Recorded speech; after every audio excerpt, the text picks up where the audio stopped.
ఆంధ్రప్రదేశ్ రాజకీయాల్లో ఒక కీలక పరిణామం. తెలుగుదేశం పార్టీలో కొత్త దశకు శ్రీకారం. వర్కింగ్ ప్రెసిడెంట్ గా నారా లోకేష్ బాధ్యతలు చేపట్టడం ఇది కేవలం ఒక పదవి కాదు, పార్టీ భవిష్యత్తును నిర్ణయించే మలుపు. తాత ఎన్టీఆర్ స్థాపించిన పార్టీ, తండ్రి చంద్రబాబు నాయుడు నిర్మించిన వ్యవస్థ, ఈ రెండు బలమైన పునాదులపై లోకేష్ రాజకీయ ప్రయాణం కొనసాగుతోంది. కానీ ఒక విషయం స్పష్టంగా గుర్తుంచుకోవాలి, రాజకీయాల్లో వారసత్వం మార్గం చూపుతుంది, కానీ గెలుపు మాత్రం వ్యక్తిగత ప్రతిభతోనే సాధ్యం. చంద్రబాబు నాయుడు రాజకీయ శైలి అంటే ఆచితూచి అడుగులు, డిఫెన్సివ్ వ్యూహాలు. కానీ నేటి కాలం వేరు. సోషల్ మీడియా వేగం, ప్రజల అంచనాలు, ప్రత్యర్థుల దూకుడు, ఈ మూడు కలిసినప్పుడు రాజకీయాల్లో కూడా అటాక్ మోడ్ తప్పనిసరి. ఇక్కడే లోకేష్ ముందున్న మొదటి పెద్ద సవాల్ కనిపిస్తోంది. తొలి ఎన్నికల్లో ఓటమి చవిచూసిన తర్వాత తనలో మార్పు తీసుకొచ్చిన తీరు గమనించదగ్గది. కానీ అది సరిపోదు. ఎందుకంటే ప్రత్యర్థి వైపు జగన్మోహన్ రెడ్డి లాంటి మాస్ లీడర్ ఉన్నారు. జగన్ రాజకీయాలు అంటే నేరుగా ప్రజల్లోకి వెళ్లడం, భావోద్వేగాలను టచ్ చేయడం, సంక్షేమాన్ని ఆయుధంగా మార్చుకోవడం. అలాంటి నాయకుని ఎదుర్కోవాలంటే కేవలం పరిపాలన నైపుణ్యం సరిపోదు, ప్రజల మనసులో స్థానం సంపాదించే మాస్ ఇమేజ్ అవసరం. అంటే లోకేష్ ఇప్పుడు రెండు పాత్రలు పోషించాలి.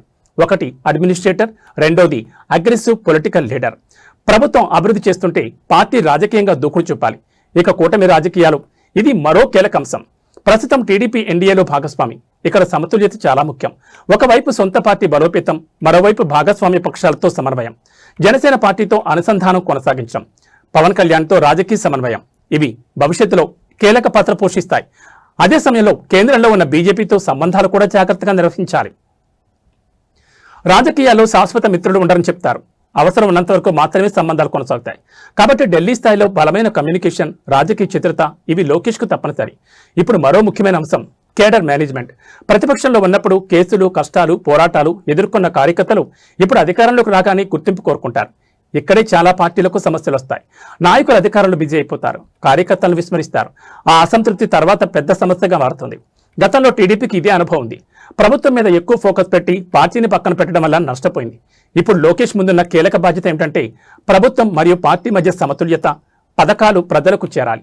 అదే సమయంలో కేడర్ గాడిలో ఉండాలి. ఇక అత్యంత కీలకమైన సవాల్ వ్యక్తిత్వ నిర్మాణం. లోకేష్ ఇప్పటి వరకు చంద్రబాబు కుమారుడుగానే గుర్తింపు పొందారు. ఇప్పుడు ఆయన లక్ష్యం స్వంతంగా ఎదిగిన నాయకుడిగా గుర్తింపు పొందడం. తాత ఎన్టీఆర్ నుంచి పబ్లిక్ కనెక్టివిటీ, తండ్రి చంద్రబాబు నుంచి పరిపాలన అనుభవం, ఈ రెండు కలిస్తే లోకేష్కు బలమైన నాయకత్వం సాధ్యమే. కానీ పాత పద్ధతులను అందంగా అనుసరించడం కాదు. కొత్త టెక్నాలజీ, యువ ఓటర్ల అభిరుచులు, సోషల్ మీడియా ప్రభావం, ఇవన్నీ దృష్టిలో పెట్టుకుని ముందుకు సాగాలి. ఓటమి నుంచి నేర్చుకున్న పాఠాలు ఆయనను మరింత బలంగా మార్చాయి. అదే అనుభవం ఇప్పుడు ఆయనకు అస్త్రంగా మారాలి.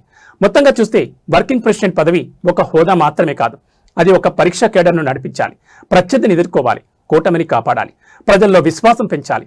ఈ 4 అంశాల్లో లోకేష్ విజయవంతమైతే తెలుగుదేశం పార్టీ భవిష్యత్ మరింత బలపడుతుంది. ఇది ముళ్లబాటే, కానీ సరైన వ్యూహాలతో ముందుకు సాగితే ఇదే మార్గం ఆయనను భవిష్యత్తు ముఖ్యమంత్రిగా నిలబెట్టే అవకాశం ఉంది.